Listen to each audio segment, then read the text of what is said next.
Na semana passada, na quinta-feira, dia 13, aconteceu a operação chamada Eight Patrullion do Ministério Público com a Polícia Civil, aqui em alguns municípios da região do Planalto Norte Catarinense, Major Vieira, Papanduva e Monte Castelo, no Planalto Norte. Qual é a situação? O prefeito de Major Vieira e até então presidente da FECAM, que é a Federação Catarinense dos Municípios, Orildo Severnini, do MDB, e o filho dele, e ainda um servidor público, foram presos de forma preventiva na semana passada. As prisões fazem parte da segunda etapa desta operação, onde na primeira etapa houve buscas, inclusive mandado de busca e apreensão até no município de União da Vitória. Essa operação ela está investigando ainda crimes de corrupção, fraude em licitação e lavagem de dinheiro. Tanto é que na sexta-feira já o vice-prefeito lá de Major Vieira acabou assumindo o município.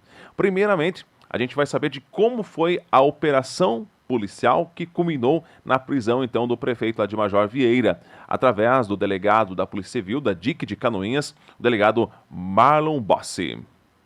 Então, essa investigação ela se iniciou no ano de 2019, quando o Tribunal de Justiça e a Procuradoria-Geral de Justiça encaminharam os autos oriundos do Estado do Paraná, do GEPátria, Ministério Público do Paraná, que lá investigou possíveis fraudes em processos licitatórios naquele estado, envolvendo algumas empresas, e lá se descobriu, então, que essas empresas que supostamente estariam praticando crimes no estado vizinho, também estariam praticando condutas ilícitas à malversação do dinheiro público aqui no Planalto Norte. Diante da complexidade do caso e também diante da prerrogativa de foro de um dos investigados, de imediato então foi contactado o doutor Renato Maia de Faria, promotor de justiça da comarca de Canoinhas e também coordenador do GEAC, Grupo Especial de Corrupção de Joinville, iniciaram seus trabalhos investigativos acerca desses fatos. Basicamente, a Polícia Civil de Canoinhas ficou responsável pela parte técnica e operacional dessa investigação.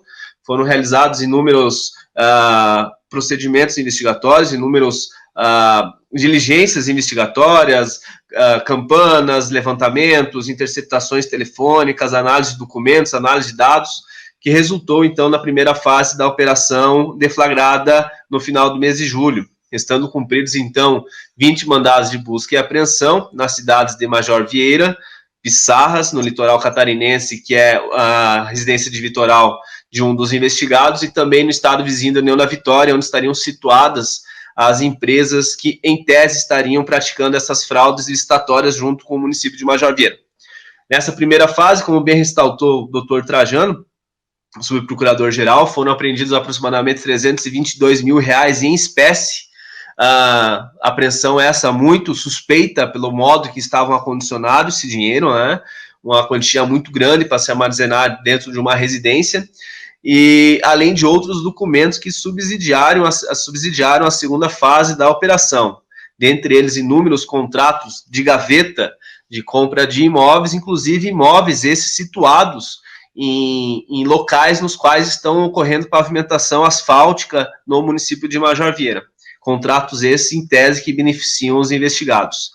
Então, em razão desses fatos, diante do brilhante trabalho do GEAC junto com o GAECO, do Ministério Público de Santa Catarina, foi deflagrada a segunda fase, que contou com o cumprimento de 11 mandados de busca e apreensão nas cidades de Major Vieira, Monte Castelo e Papanduva, e resultando também na prisão preventiva dos dois principais investigados. Embora haja a vedação da divulgação do nome dos investigados, os nomes já são públicos, né? Foi liberado o sigilo no Tribunal de Justiça, e também, segundo informações da própria prefeitura, teria informado quem seriam os indivíduos presos, tratando-se então do prefeito municipal e o seu filho, os quais foram entregues pela Polícia Civil na unidade prisional avançada de Canoinhas. Então, basicamente, são essas informações por parte da Polícia Civil, um trabalho de integração muito bem feito com o Ministério Público de Santa Catarina. Essa é a intenção da Polícia Civil, não só investigar os crimes comuns, como roubo, tráfico, homicídio, mas também os crimes de colarinho branco. Um dos objetivos da DIC de Canoinhas combater a malversação do dinheiro público, fato esse que tentaremos, na medida do possível, estender aos demais municípios da abrangência da nossa divisão especializada.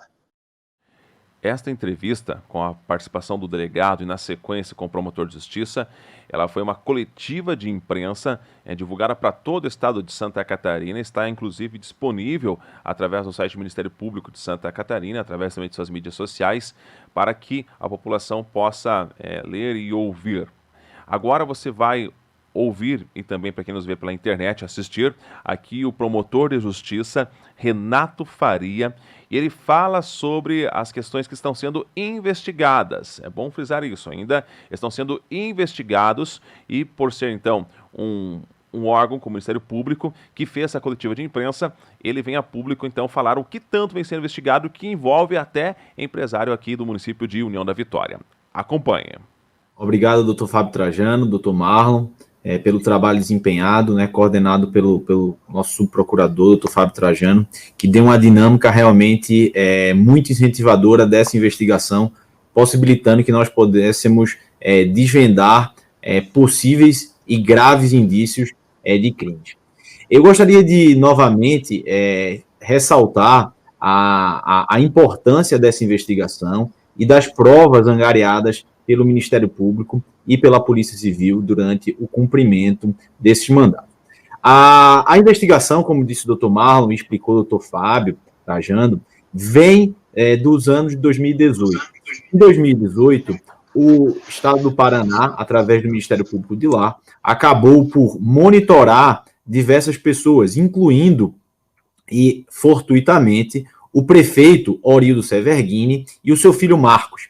E perceberam que essas pessoas tinham muito contato com empresários, já citados aqui pelo doutor Fábio Trajano, o senhor Décio Pacheco e o seu filho, Décio Pacheco Júnior. Esse, justamente, é o nome da operação, Et Pater Filium, pai e filho. Era o prefeito Orildo e o seu filho do lado público, e o empresário Décio e o seu filho Décio Júnior no lado empresarial. Dessa forma, eles engendraram uma possível associação que ainda está sendo investigada e que baseava-se no seguinte: havia o contato prévio dos investigados públicos com os privados para fraudarem licitações.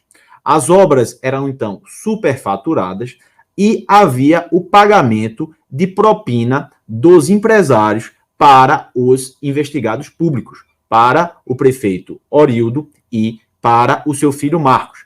É claro que a fase investigativa ainda está em curso, mas é importante ressaltar, como disse muito bem o doutor Fábio, que foram encontradas robustas provas da prática desse crime. Cito, inclusive, a apreensão na casa do prefeito, senhores, na casa do prefeito, de cheques emitidos pelas empresas investigadas.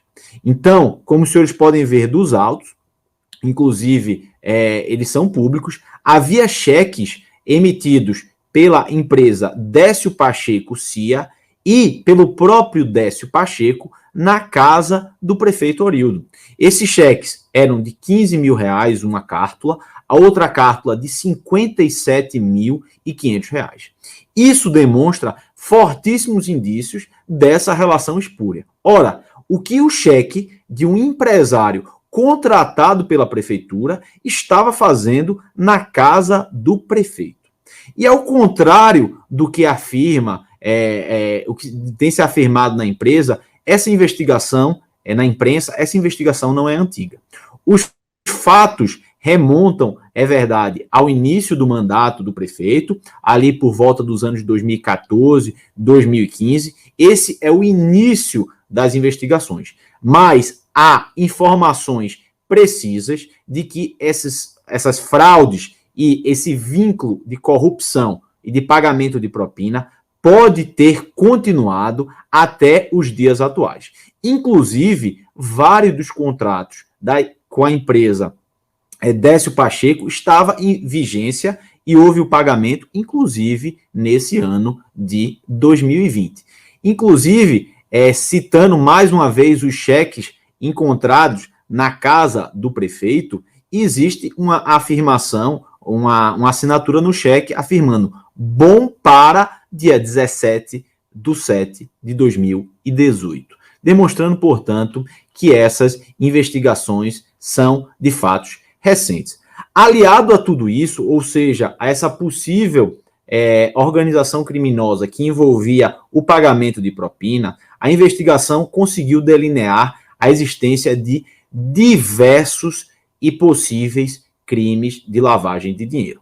É claro, e ressalto-se mais uma vez, que a investigação ainda está em curso e, diante da vastidão de documentos que precisam ser analisados, ainda não está finda. Mas há fortes indícios de que todos esses valores, muitos desses valores espúrios, ou seja, recebidos a título de propina, eram colocados no mercado formal através de práticas de lavagem de dinheiro. E como o Dr. Fábio ressaltou muito bem, como isso era feito? Através de laranjas, de contratos de imóveis que não estavam no nome dos investigados públicos, apesar de a eles serem conferidas a propriedade. Ou seja, o funcionário público, o prefeito, o Marcos, que era, inclusive, agente de turismo da cidade de Major Vieira, ou seja, agente de turismo de uma cidade de 8 mil habitantes, né? Inclusive, ele foi aprovado no concurso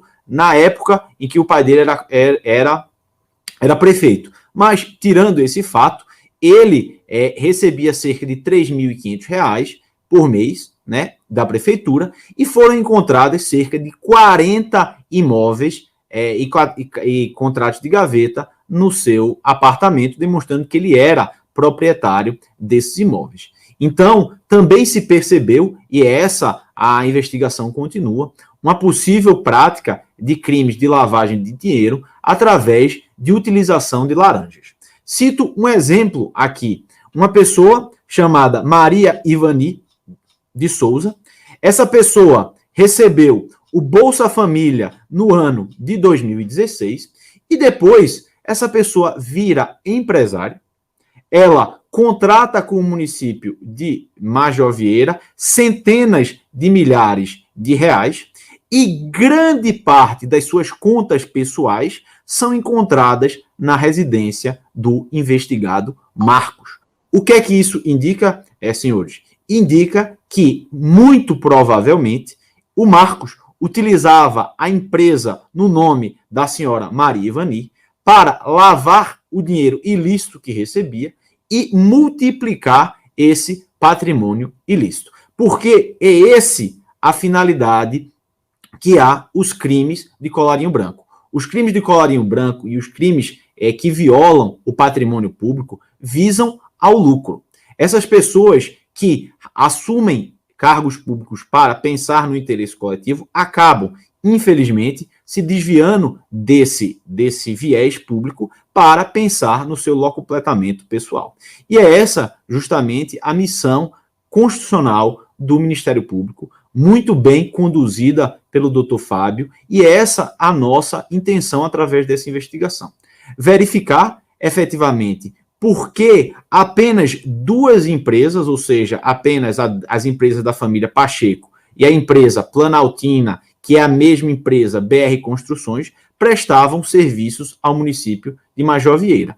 E por que vários cheques dessas empresas estavam na casa dos investigados e por que eles tinham cerca de R$ 320 mil em espécie em suas residências.